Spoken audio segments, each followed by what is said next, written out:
Kemarin,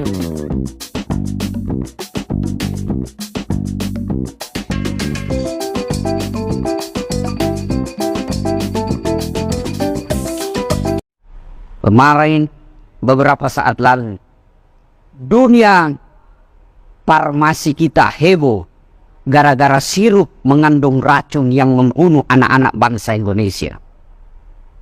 Itu kenapa? Karena dia bekerja bukan lillahi ta'ala, baik perusahaannya maupun yang mengawasinya. Kau bisa lolos di hadapan manusia, kau bisa mempermainkan hukum karena ada duitmu, tapi demi Allah kamu akan dikejar oleh mereka yang kau jadikan korban. Di dunia kau bisa lepas, tapi di akhirat mereka yang jadi korban anaknya, mereka yang jadi korban cucunya, di akhirat dia kejar kamu. Innamal a'malu binniyat. Amalmu di sisi Allah tergantung niatmu. Kalau niatmu cari muka sama komisaris, niatmu cari muka sama pemegang saham, penjilat di depan dirut, maka siap kau capek kerja, kecewa, sakit hati. Begitu ada salah sedikit, dilupakan prestasimu yang 11 tahun, yang dilihat kesalahanmu yang baru 1 hari. Capek, sakit hati, melelahkan. Tapi kalau kalian bekerja lillahi ta'ala, insya Allah menangani pasien pahala. Dan orang yang bekerja lillahi ta'ala, insya Allah melayaninya dengan hati. Tidak ketus ngomong. Assalamualaikum. Waalaikumsalam. Masuk. Kau sakit apa? Berapa lama? Ada juga yang begitu. Akhirnya apa? Kau dapat fulus, tapi di hadapan Allah kau hina di hadapannya. Coba baru datang. Assalamualaikum. Waalaikumsalam. Di mana kabar Pak Haji? Inilah Pak Dokter, saya agak mencret. Kenapa bisa? Dalam hatiku, ya urusanmu, karena kau dokter, masa saya kau tanya? Nanti kayak begitu tuh. Oh biasa, jangan panik, biasa. Begitu keluar jarum, nggak usah takut Pak Ustadz, ini jarum, apa nggak takut, nggak besarnya itu jarum. Mesti ngomong, ya ini memang sakit, insya Allah kalau sama saya Pak Ustadz beda rasanya. Cerita-cerita, sudah dok, sudah indah terasa. Insya Allah melayani pasien dapat pahala. Tapi kalau melayani pasien karena membayangkan BPJS di mukanya, yang ketawa saya sini, maka kau dapat cuma duit dan bisa malah kau hina di hadapan manusia. Kemarin, beberapa saat lalu, dunia farmasi kita heboh gara-gara sirup mengandung racun yang membunuh anak-anak bangsa Indonesia. Itu kenapa? Karena dia bekerja bukan lillahi ta'ala, baik perusahaannya maupun yang mengawasinya. Kau bisa lolos di hadapan manusia, kau bisa mempermainkan hukum karena ada duitmu, tapi demi Allah kamu akan dikejar oleh mereka yang kau jadikan korban. Di dunia kau bisa lepas, tapi di akhirat mereka yang jadi korban anaknya, mereka yang jadi korban cucunya, di akhirat dia kejar kamu. Lain kalau kita tidak tahu. Tapi kalau kau tahu dan kau biarkan, semua orang yang terlibat, ingat dalam Quran, tidak sebiji sarah pun yang kau lepas dari tanggung jawabmu di akhirat kelak. Sebiji sarah kuman. Maka saudaraku, kalau kalian bekerja lillahi ta'ala, insya Allah kalian akan mawas sendiri. Tapi kalau kalian bekerja pulus, kau dapat pulus tapi kau hina di hadapan Allah. Berapa lama kalian hidup? Berapa lama kalian hidup? Dan kalau kalian membuat resep, kalian menangani pasien hanya mengejar keuntungan semata. Apa Allah melarang mengejar keuntungan? Tidak, ini dunia bisnis. Tapi jangan menghalalkan segala cara, apalagi mengorbankan pasien. Mereka makhluk Allah. Ingat dalam Quran, menyelamatkan satu jiwa manusia sama kalau kau menyelamatkan seluruh umat manusia yang ada di dunia. Membunuh satu jiwa manusia sama kau hancurkan seluruh makhluk hidup yang ada di dunia. Itu pegang. Maka kalau ini kita pegang, satu orang kita selamatkan sama menyelamatkan seluruh umat manusia. Satu yang kita hinakan, satu yang kita jadikan korban, sama kita menghancurkan peradaban manusia. Ini kita pegang. Kalau ini yang kita pegang, insya Allah. Maka Islam mengajarkan bekerja itu amalkan yang Bapak ikrarkan setiap sholat. Ada doa yang disunahkan dibaca ketika selesai takbiratul ihram. Allahu Akbar. Apa yang Bapak baca? Sunnah, doa iftitah. Di dalam doa iftitah itu kita berikrar. Inna sholati wa nusuki wa mahyaya wa mamati lillahi rabbil alamin. Serahkan segalanya kepada Allah. Kalau Bapak bekerja begini, insya Allah dunia dapat materi, dunia dapat kemuliaan, akhirat nanti kita sebagai pegawai akan menjadi amal. Kalau bekerjanya hanya karena kelak pulus, ngejar keuntungan, ya Allah, mana pahalaku? 31 tahun saya bekerja rumah sakit Puri Cinere. Kata malaikat, kamu bohong bos. Kamu dulu bekerja lillahi ta'ala bukan. Kamu kerja pulus, kau minta cari muka. Kau dapat di dunia, kau sudah dapat. Di akhirat tidak ada. Tapi kalau Bapak bekerja lillahi ta'ala, apakah itu Bapak cleaning service? Apakah itu Bapak security? Apakah tenaga medis? Atau pengelola manajemen rumah sakit ini? Kalau Bapak bekerjanya lillahi ta'ala, dunia dapat penghormatan berupa duit, berupa gaji, tunjangan dan lain sebagainya. Akhirat dapat pahala. Dan insya Allah 30 tahun mengabdi tidak menjadi sia-sia di akhirat kelak. Maka luruskan niat. Salah niat pasti capek. Maka kalau bekerjanya lillahi ta'ala enak Pak. Ada masalah tidak menjadi beban buat kita. Karena kita memang bukan cari muka sama manusia. Kalau kita cari muka, siap Pak. Biar barang salah kita siap. Bisa lolos di dunia. Kita bikin resep. Hanya mengejar keuntungan. Begitu kita pensiun. Kena stroke. Dilarang makan nasi. Dilarang makan garam. Dilarang makan gula. Dilarang makan daging. Apa yang bisa dia makan Pak? Ubi rebus. Warna ungu. Anak sudah pada kerja. Tidak ada yang tungguin. Siapa yang tungguin? Istrinya yang suka ngomel. Bapak usianya sudah 65 tahun. Kena stroke tidak bisa. Makan pakai sonde, kencing pakai kateter. Tidak bisa ngomong. Istri kita usia 35 tahun. Dia datang bawa cowoknya yang dulu waktu kuliah. Bapak dia lihat saja sambil menangis. Kata istri, apa kau cerewet sekali nih? Auzubillah min dzalik. Maka bekerja, luruskan niat. Layani pasien bukan semata-mata karena perhitungan keuntungan duniawi, tapi melayani pasien sebagai sesama makhluk Allah. Tidak peduli apa agama dan sukunya. Karena siapapun yang datang di tempat kita ini, melayani makhluk Allah, mulia di sisi Allah Subhanahu wa Ta'ala. Yang ketiga, percaya tidak ada pekerjaan yang tidak ada risikonya. Tidak ada pekerjaan yang tidak ada masalahnya.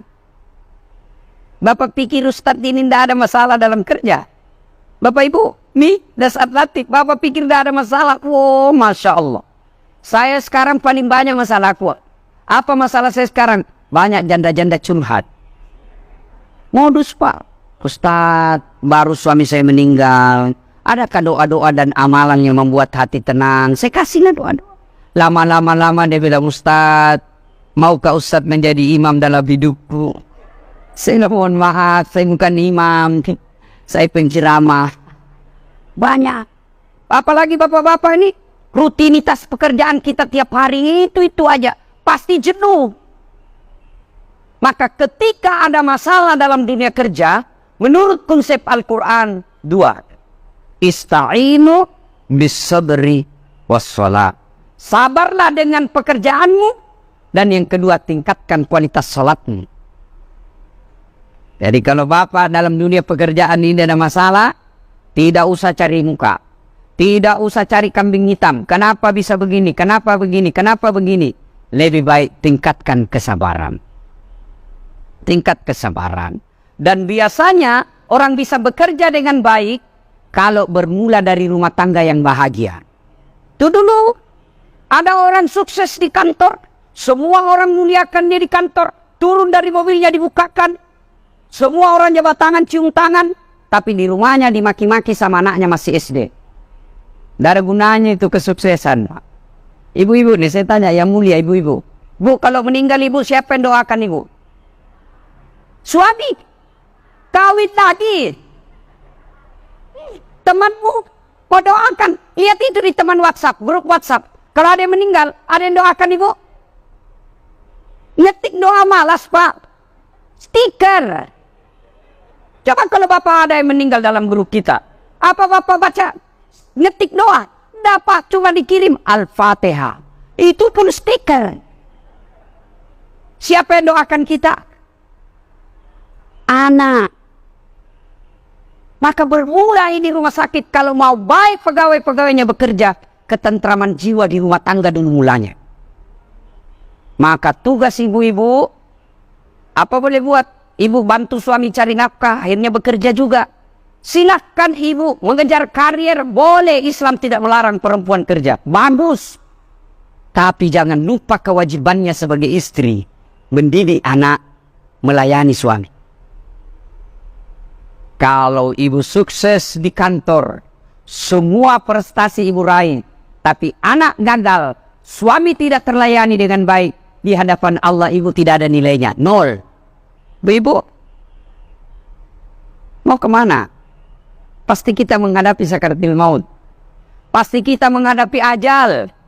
Dan ketika sudah masuk kubur, tidak ada yang bisa menolong kita, kecuali 3 perkara. Satu di antaranya, anak yang soleh dan soleha.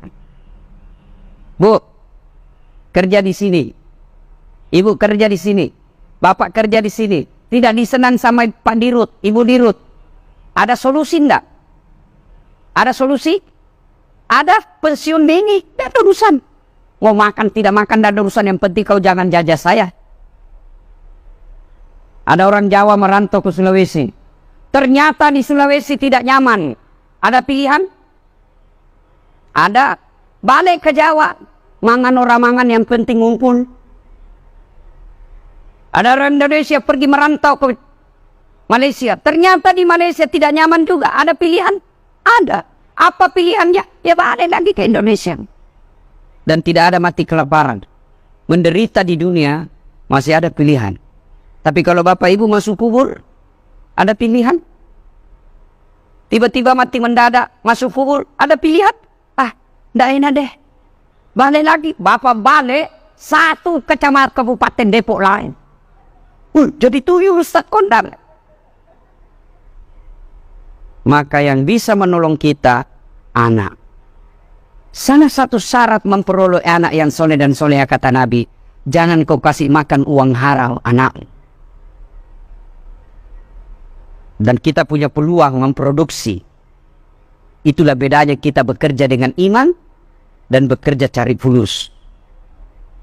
Bapak dapat, tapi kalau dapat secara haram, maka anak kita, begitu kita sudah tua, tidak ada yang datang. Dan pernah saya alami, orang meninggal, anaknya semua pada hebat, sibuk. Tapi begitu bapaknya meninggal, istrinya menelpon, Ustaz tolong datang ke rumah. Saya tidak tahu mengurus jenazah. Mana anak-anakmu semua itu? Saya, anak-anak saya sibuk. Saya datang, begitu saya sampai, saya telepon, minta nomor teleponnya anak. Saya telepon anaknya di Samarinda, pengusaha. Dayeng, meninggal ini bapakmu, bagaimana? Oh sudah lama memang sakit itu Ustaz. Ditunggu atau bagaimana? Biar saya pulang tidak merubah keadaan. Tolong kirim saja Ustaz, nomor rekening, biaya penguburan dan pengurusan jenazah. Ustaz aja urus. Itu masih meninggal di kuburnya. Bagaimana sekarang yang kalau sudah 10 tahun yang lalu, ada yang mengingat? Tidak. Dan semua anak yang soleh dan soleha itu berawal dari makanannya, anaknya, orang tuanya beri makan. Maka Bapak Ibu silahkan bekerja di sini, tapi jangan menghalalkan segala cara. Demi apa? Masa depan anak kita. Tidak ada pekerjaan yang tidak ada masalah, tapi jangan menghalalkan segala cara. Resepnya, kata Allah, ketika ada masalah dalam dunia kerjamu, ista'inu bisabri wassalah. Sabar. Tadi kita kepala unit farmasi, tiba-tiba non-job. Ya sudah, sangka baik. Allah tahu ini ada masalah sehingga saya dinonjobkan dulu. Percaya tidak ada pekerjaan dan profesi yang tidak ada masalahnya. Termasuk ketika ceramah seperti ini ada masalah. Apa masalahnya? Masih ceramah sudah dibagikan konsumsi. Itu mengalihkan perhatian. Karena konsumsi sudah dibagikan, itu berarti Pak Ustadz selesailah ceramah kita. Nah, ibu bapak saudara-saudara sekalian, kalau bapak pegang baik-baik 3 ini, insya Allah selalu bersyukur apapun pekerjaan kita, apakah apresiasi perusahaan sesuai atau tidak, tetaplah bersyukur karena masih banyak orang yang lebih susah dari kita. Dan kenikmatan sesungguhnya yang paling besar, kata Allah, fi ahsani takwim, ini kesehatan. Dan saya selalu berkata ketika berbicara di depan keluarga besar para medis dan dokter, orang kalau dia dokter atau dia pekerja kesehatan lalu tidak baik imannya, itu orang kaswatul qalbi, mati hatinya. Kalau kami orang sospol mana tahu fungsi ginjal. Tapi para dokter bapak tahu makan. Siapa yang memisahkan ini racun ini bukan, ginjal. Dan kami orang sospol tidak tahu. Kalau ada dokter tidak bagus imannya, keterlaluan Pak. Kami orang sosial politik, para dai tidak tahu apa fungsinya itu saraf. Tapi para dokter tahu itu. Dan itu tidak bisa dicontoh, tidak bisa dibikin. Maka dokter mestinya lebih kuat keyakinannya kepada Allah. Karena mereka melihat dan mempelajari betapa hebatnya ciptaan manusia ini. Apapun apresiasi perusahaan terhadap pekerjaan kita, sesuai atau tidak sesuai dengan yang kita mau, tetaplah mengucapkan alhamdulillahi rabbil alamin. Yang kedua, bekerja luruskan niat. Jangan semata-mata karena pulus, tapi bekerjalah melayani. Khairun nas anfa'uhum linnas. Sebaik-baik manusia di antara kalian yang paling banyak manfaatnya buat orang lain. Bisa jadi dia security, tapi semua orang yang bekerja di perusahaan ini senang dengan kehadirannya. Itu jauh lebih mulia daripada dia seorang komisaris, tapi setiap dia datang orang semua gelisah, tidak bahagia di tengah-tengah. Yang baik bukan yang hitam jidatnya gara-gara sholat Senin Kamis tapi tidak ada yang senang. Orang yang baik meskipun dia cleaning service, meskipun dia security, tapi kehadirannya membuat orang senang di perusahaan itu. Itulah orang baik. Dan yang ketiga, tidak ada pekerjaan dan profesi yang tidak ada tantangannya. Maka Allah memberikan solusi. Perbaiki sholatmu, tingkatkan kesabaran. Kenapa ya hidup saya tidak bisa bahagia? Koreksi sholatmu. Saya sholat, betul kok sholat tapi tidak ikhlas. Hayya 'alas sholat. Asar lagi. Barusan kita duhur, tidak ikhlas. Saya sholat Ustaz, betul sholat tapi main-main. Allah. Terima Iya kena bodoh. Ya. Ikhlas. Sudahlah itu. Ya. Nah, semoga Allah Subhanahu wa taala selalu merahmati perusahaan ini dan orang-orang yang berkecimpung bekerja di perusahaan ini. Semoga Allah menjadikan pegawai-pegawainya bekerja mendapat rahmat dan pekerjaannya menjadi ladang aman.